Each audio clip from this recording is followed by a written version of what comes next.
საზოგადოებრივი მაუწყებლის სამეურვეო საბჭოს წევრად გენო გელაძის კანდიდატურას ქვეყნის პარლამენტმა მხარი ერთ მეორეც დაუჭირა. გენო გელაძე ამბობს, რომ საკანონმდებლო ორგანომ ვერ გამარტა მიზეზები თუ რის გამო ამბობს უარს დეპუტატთა უმრავლესობა ბორდის წევრად მის არჩევაზე, რითაც პარლამენტმა ერთგვარი ტესტი ჩააბარა თავისუფლებასა და დემოკრატიაში.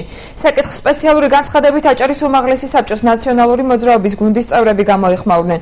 დეპუტატები პარლამენტისაგან იმ არგუმენტების დასახელებას ითხოვენ, რის გამოც გელაძის კანდიდატურა მხარდაჭერილი არ იქნა. ასმა დიასამიძის განცხადებით გენო გელაძეს გუშინ და სხდომაზე მხარი აჭარის არც ერთმა მაჟორიტარმა არ დაუჭირა. გენო გელაძესთან ერთად პარლამენტმა მხარი ერთ ნინია კაკაბაძის კანდიდატურას დაუჭირა.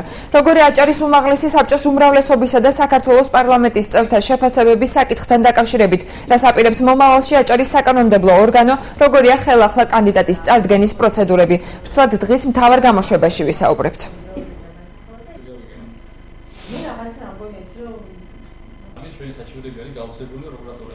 ეს იყო ტესტი, რომელიც ვერ გავიარეთ სწორად. ქვეყანა ვერ გაიარა ჩემისათვის სწორად.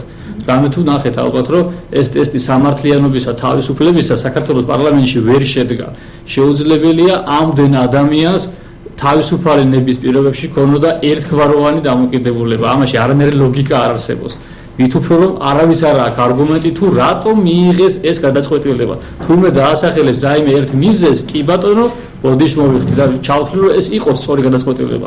ჩვენ გვაქვს ეჭვი და შესაბამისად დამადასტურებელი დოკუმენტიც, რომ აჭარის მაჟორიტარმა დეპუტატებმა როსტომ ხალვაშმა, ფატი ხალვაშმა და მურმან დუმბაძემ მისცეს ხმა წინააღმდეგ გენო გელაძის კანდიდატურას. აჭარის მაჟორიტარმა დეპუტატებმა კიდევ ერთხელ გააკეთონ კომენტარი, განმარტება იმასთან დაკავშირებით, რომ რატომ არ მისცეს ხმა, რატომ არ ენდეს აჭარის უმაღლესი საბჭოს უმრავლესობის, ხმათა უმრავლესობით გასულ კანდიდატს. მოუწოდებთ ყველა ჩვენს კოლეგას უმაღლეს საბჭოში, ვინც ჩვენთან ერთად მიიღო გადაწყვეტილება და ხმა მისცა გენო გელაძის კანდიდატურას ბორდის წევრობაზე.